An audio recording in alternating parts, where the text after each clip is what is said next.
The cafe on the corner of a bustling New York street was warm and lively, filled with the chatter of customers enjoying their morning coffee. The scent of freshly baked bread and roasted coffee beans filled the air as waiters moved quickly between tables, carrying plates stacked with sandwiches and steaming cups of espresso. Outside, the wind was cold, biting against the thin, worn-out coat of an old man who hesitated before pushing open the heavy glass door. His hands trembled slightly, not just from the cold, but from the weight of his own hesitation. He had been standing outside for nearly 10 minutes, staring through the window at people enjoying their meals, trying to summon the courage to step inside. Finally, he took a deep breath and entered. The warmth of the cafe hit him instantly, making his stiff fingers tingle as they adjusted to the sudden change in temperature. Heads turned, and for a brief moment, the cheerful buzz of conversation dimmed. He felt the weight of their stares on him. His coat was ragged, his shoes were falling apart, and his gray beard was unkempt. The cafe was the kind of place where people came for business meetings and leisurely brunches, not where someone like him usually walked in. A young waiter, barely in his 20s, approached with a forced smile. "Can I help you, sir?" The old man swallowed, his throat dry. "Just a sandwich," he said softly, pulling out a few crumpled dollar bills from his pocket. "The cheapest one you have." The waiter hesitated, glancing at the money in his hand. The cafe wasn't cheap, and the old man's handful of change wasn't enough for anything on the menu. Nearby, a group of well-dressed customers snickered, whispering among themselves. A woman in a red coat leaned over to her friend. "Can you believe this? He thinks this is a soup kitchen." The young waiter sighed. "Sir, I'm sorry, but we have a policy. We can't serve anything for less than the listed price." The old man nodded slowly, his eyes lowering in shame. He turned to leave, but before he could reach the door, a loud voice cut through the cafe. "I'll cover it," a woman said firmly. Everyone turned to look at the source of the voice. Sitting by the window was an elegant woman, probably in her late 50s, with silver streaks in her dark hair. Her eyes were sharp, intelligent, and filled with something that wasn't just pity, it was recognition. She stood up, reaching into her designer handbag for her wallet.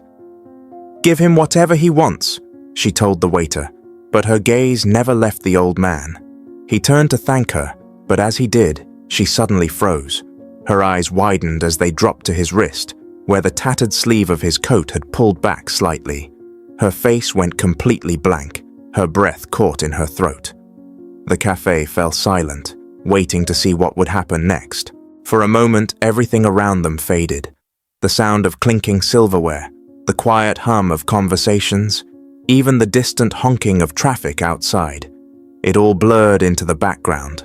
The wealthy woman's gaze was fixed on the old man's wrist, her face losing its color. The bracelet, a simple, worn leather strap with a small metal plate attached, scratched and aged with time. But to her, it was unmistakable. The old man, noticing her reaction, instinctively pulled his sleeve down, trying to hide it. His heart pounded, and a wave of unease washed over him. Why was she looking at him like that? Who was this woman? He had expected either kindness or quiet indifference from her, but not this frozen, almost haunted stare. The waiter shifted uncomfortably, glancing between them. "Ma'am, should I?" She didn't answer immediately. Instead, she took a slow step forward, her expensive heels clicking softly against the polished floor. The other customers watched with curiosity, sensing that something unusual was happening. The old man's fingers twitched, his mind racing. It had been years, decades even, since anyone had reacted this way to him. He had spent most of his life being invisible, ignored, overlooked. But this woman, she was looking at him as if she had seen a ghost. "Where did you get that?" she asked, her voice quieter now, but no less intense. The old man hesitated, glancing down at his wrist. He hadn't thought about the bracelet in years. It was just a small thing, a keepsake from another lifetime, something he had kept with him even when everything else had been taken away. He had stopped believing that it mattered to anyone but him. "It was a gift," he finally said, his voice rough. Her lips parted slightly, as if she wanted to say something, but no words came. The cafe felt smaller, the walls closing in around her. "A gift?" she repeated, almost to herself. "From who?" The old man's throat tightened. He had learned long ago not to share too much, not to reveal pieces of himself to strangers. It never led anywhere good. "I don't see how that's important," he murmured, but she wasn't letting this go. She stepped closer, ignoring the murmurs from nearby tables. "Please," she said, her voice softer now. "Just tell me." The old man sighed, feeling the weight of years pressing against him. He knew that no matter what he said, this woman wasn't going to let him leave without an answer. "A long time ago," he began, his voice low, "there was a boy and a girl." The woman inhaled sharply, her hand gripping the back of a chair for support. The old man continued, his gaze distant, lost in memories. "They were kids, just kids. Life was simple back then. They used to climb trees, run barefoot in the fields. They made promises, childish ones but real to them, and one day the boy gave the girl a bracelet." The woman's fingers trembled. He told her it meant forever, that no matter where life took them, they would always find their way back to each other. Silence. Heavy, thick silence. The woman's breath was shaky now, her eyes glistening. She lifted her wrist, pulling back the sleeve of her expensive coat. There, against her delicate skin, was an identical bracelet, aged, worn, but still intact. The old man stared, his chest tightening. His vision blurred for a moment as memories, long buried, came rushing back. "Michael?" the woman whispered, her voice barely audible. The old man closed his eyes. That name. He hadn't heard it in so long. It felt foreign and familiar all at once. Slowly, he opened his eyes and met hers. "Elizabeth?" A single tear slipped down her cheek. Neither of them spoke, but in that moment, words weren't necessary. The past had just come crashing into the present, and neither of them could stop it. For a long moment, neither of them moved. The cafe, once filled with warmth and idle chatter, now felt like a distant world neither of them belonged to. The old man, Michael, stared at the woman in front of him, his mind racing to make sense of what was happening. Elizabeth. Could it really be her? The name felt strange on his tongue, almost like it didn't belong in his mouth anymore. He had buried that name, buried her, in the deepest part of his heart decades ago. But there she was, standing in front of him, her eyes wide and full of something between disbelief and sorrow. The bracelet on her wrist was unmistakable. It was the same as his, the leather worn, the metal plate slightly rusted with time.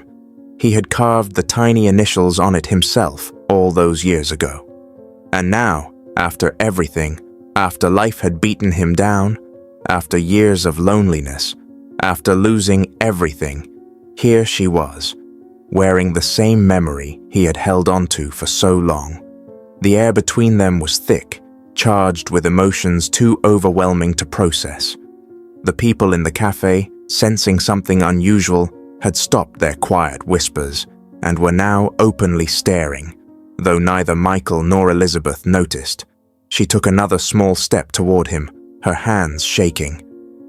I thought you were dead," she breathed. Michael swallowed hard. He wasn't sure how to answer that. In a way, he had died. At least, the man he used to be had. The boy who once dreamed, who once believed in a future full of love and promise, had disappeared long ago. "I might as well have been," he muttered, his voice rough, almost bitter. Elizabeth flinched at the words, and for a second, regret flashed in his eyes. He hadn't meant to hurt her, but the pain of the past, of everything that had happened since they last saw each other, was too much to ignore. She exhaled shakily.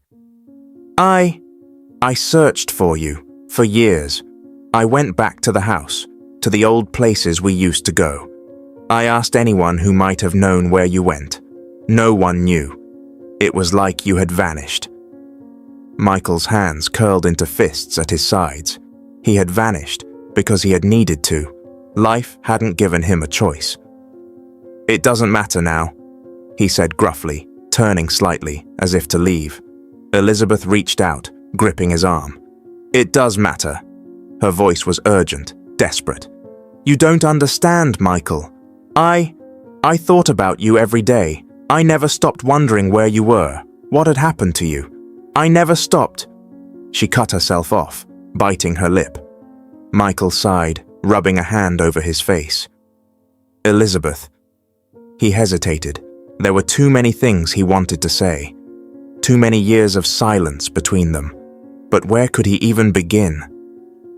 A sharp voice interrupted them. Excuse me, ma'am.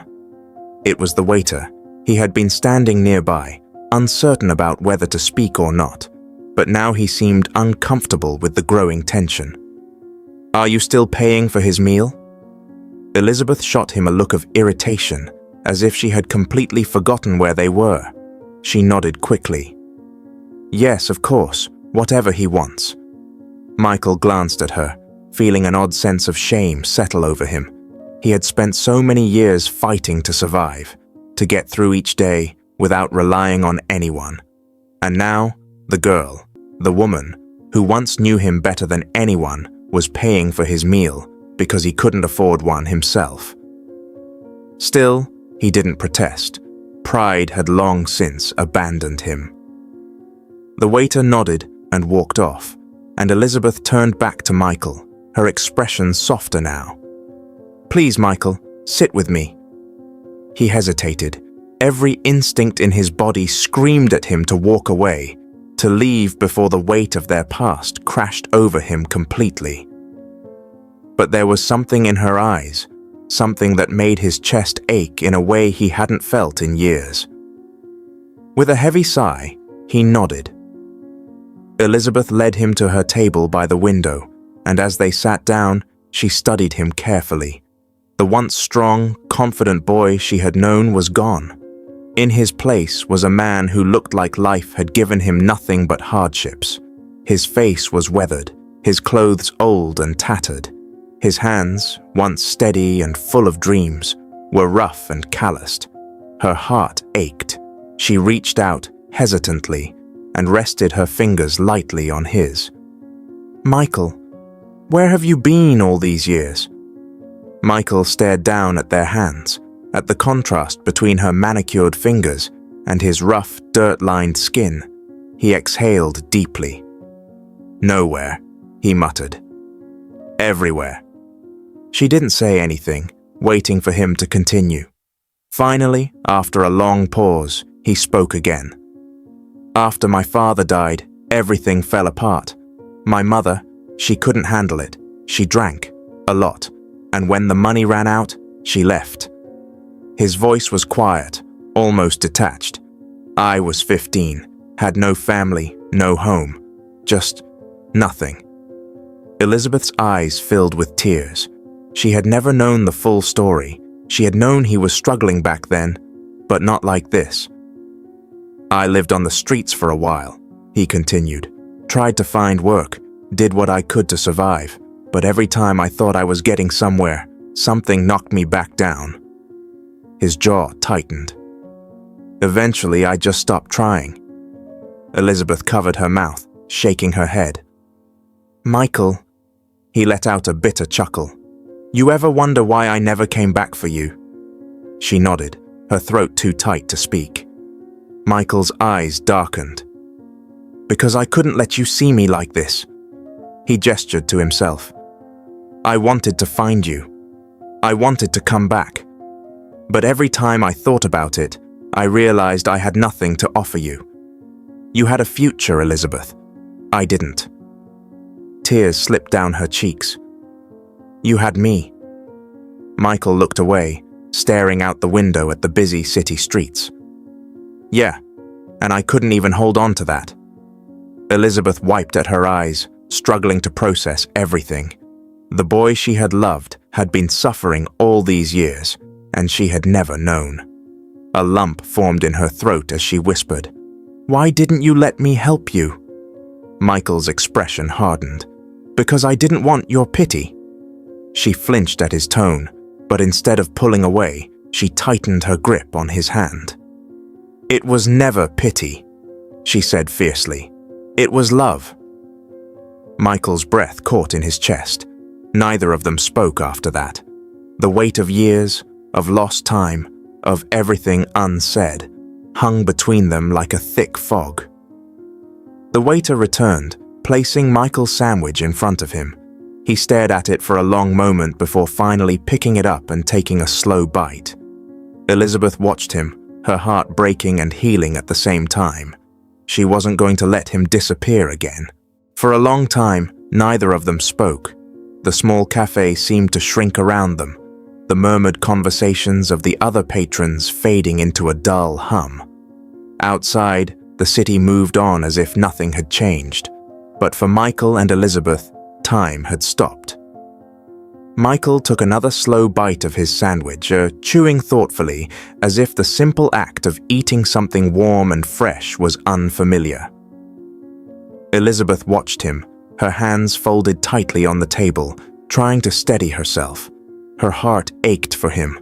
The boy she once knew had disappeared, replaced by a man who had suffered more than she could have ever imagined.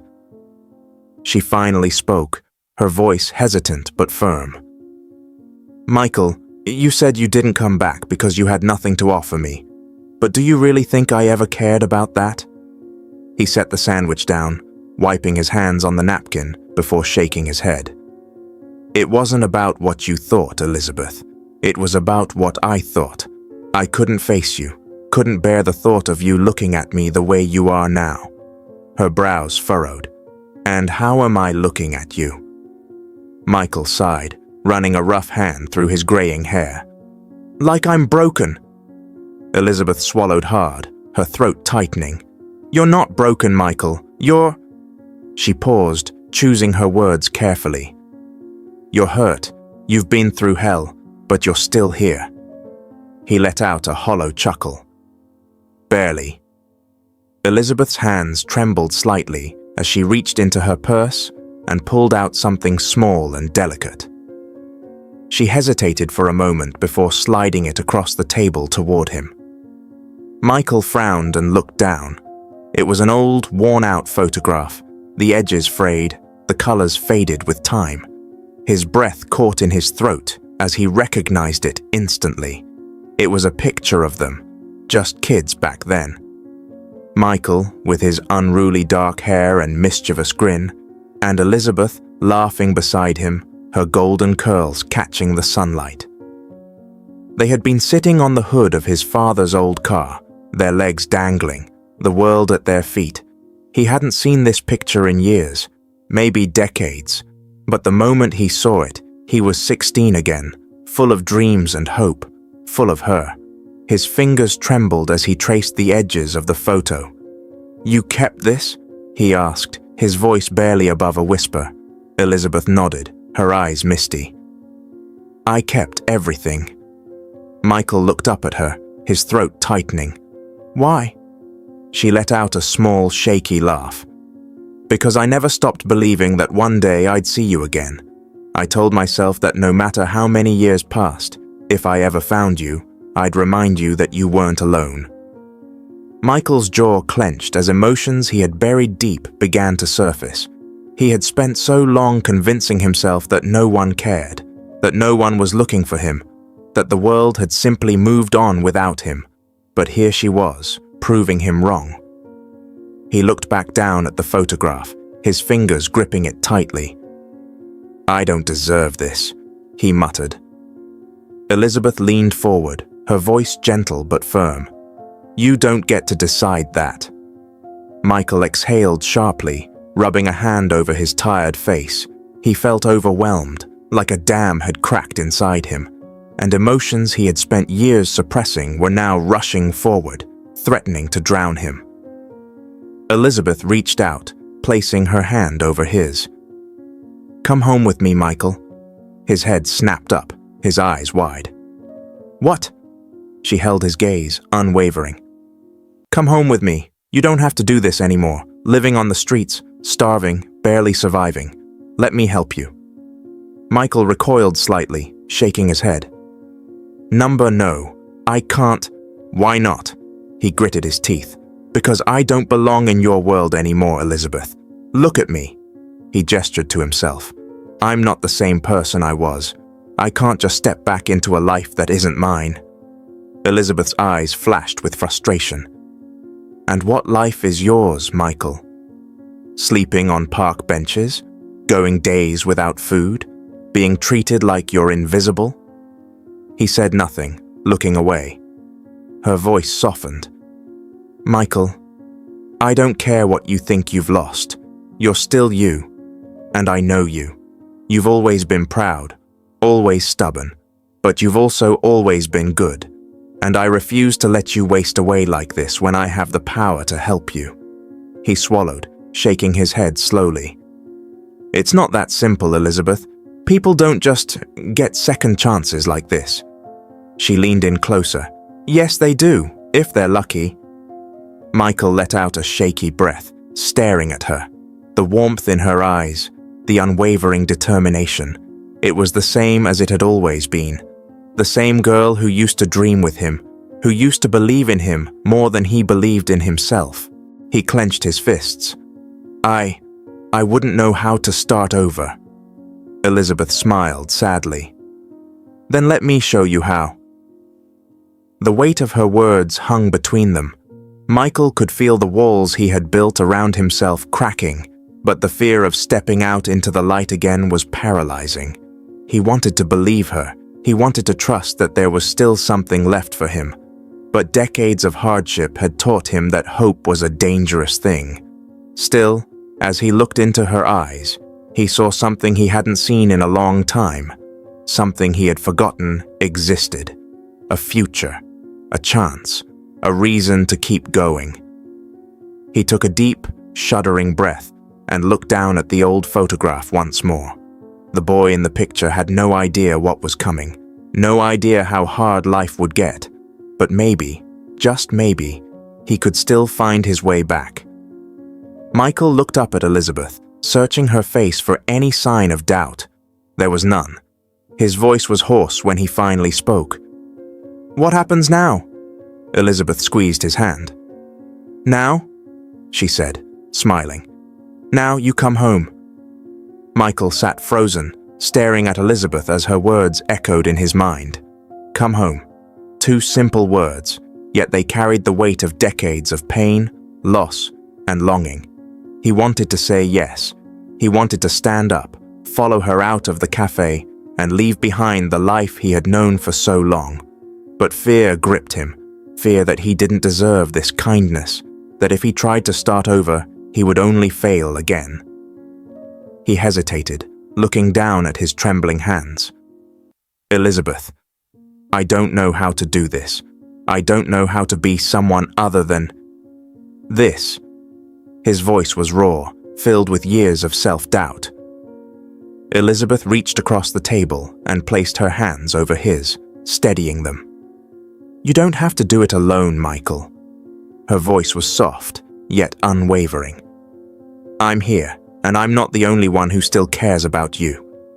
Michael's brow furrowed. "What do you mean?" Elizabeth took a deep breath, seeming to weigh her words. "Your sister, Marie, she's been looking for you for years." The mention of his sister's name felt like a physical blow. Michael's head snapped up, his chest tightening. "Marie?" Elizabeth nodded. "She never gave up on you. She searched every shelter, every hospital, everywhere she could think of. I helped her when I could, but after a while, she had to accept that maybe you didn't want to be found. It broke her, Michael." Michael's throat tightened as images of his younger sister filled his mind. He had left her behind all those years ago, believing it was the only way to protect her from the shame of having a brother who had lost everything. He had convinced himself that disappearing was an act of mercy, but hearing that she had spent years looking for him shattered that belief. Tears burned at the corners of his eyes. She still cares? Elizabeth squeezed his hands. She loves you, and if she knew you were here, she would come running. Michael clenched his jaw, trying to steady his breathing. He had spent so long believing he was alone, that he had no place in the world anymore. But here was Elizabeth, offering him a way back. Here was proof that the people he had once loved had never stopped loving him. But could he do this? Could he really go back after so many years? As if sensing his turmoil, Elizabeth gave his hands one final squeeze before pulling back. Michael, I won't force you. This has to be your choice. But I will say this. She exhaled slowly. You have a chance to reclaim a life you thought was gone. You have people who want you back. Don't let the past keep you from accepting that.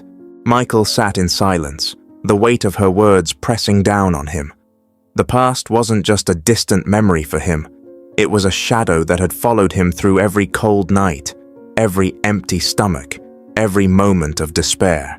It was the voice in his head that told him he wasn't worth saving. But maybe, just maybe, it was time to silence that voice. His hands trembled as he reached for the photograph Elizabeth had given him, running his fingers over the faded image. He closed his eyes, inhaling deeply, as if trying to absorb the warmth of that moment in time. When he opened them again, his decision was made. I want to see her, he whispered. His voice was barely audible, but Elizabeth heard it. Her breath hitched, her eyes shining with unshed tears. Marie? Michael nodded, gripping the photo tighter. I don't know what I'll say. I don't know how I'll face her after everything. But I need to see her. A small, relieved laugh escaped Elizabeth's lips. She's going to be so happy, Michael. A mixture of hope and fear filled his chest as Elizabeth reached for her phone. She tapped the screen a few times before bringing it to her ear. The wait felt endless, each ring echoing in his mind. Then suddenly, a voice, soft yet urgent, answered. Elizabeth smiled. Marie, it's me. A pause. I found him. Michael heard a sharp inhale on the other end of the line, then a choked voice. Where? Elizabeth looked at Michael. Right here with me, at a small cafe on 7th and Pine.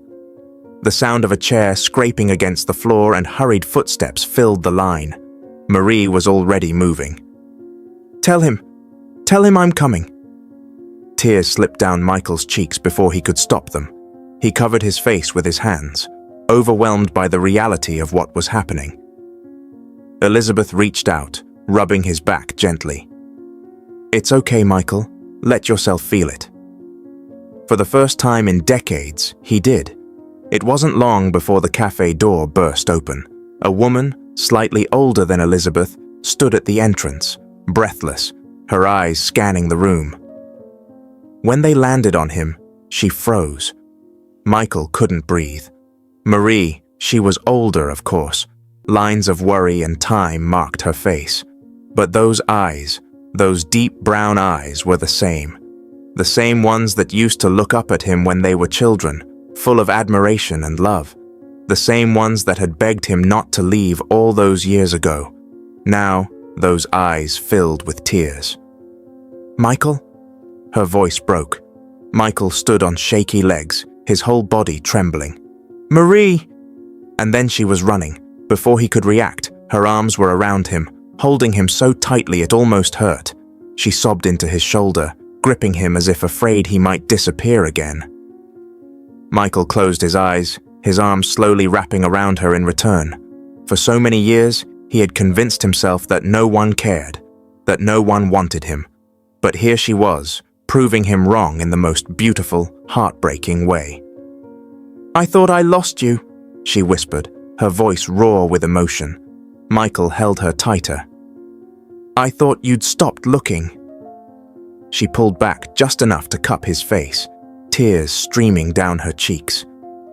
"Never, never, Michael."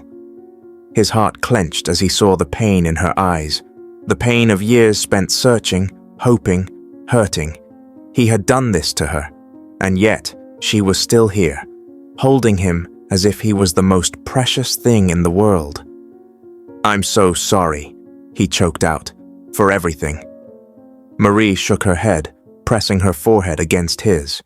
"You're here now. That's all that matters." Michael swallowed hard, his hands gripping her arms as if grounding himself. Then he looked at Elizabeth, who was wiping her own tears. She gave him a small, knowing smile. "Welcome home, Michael."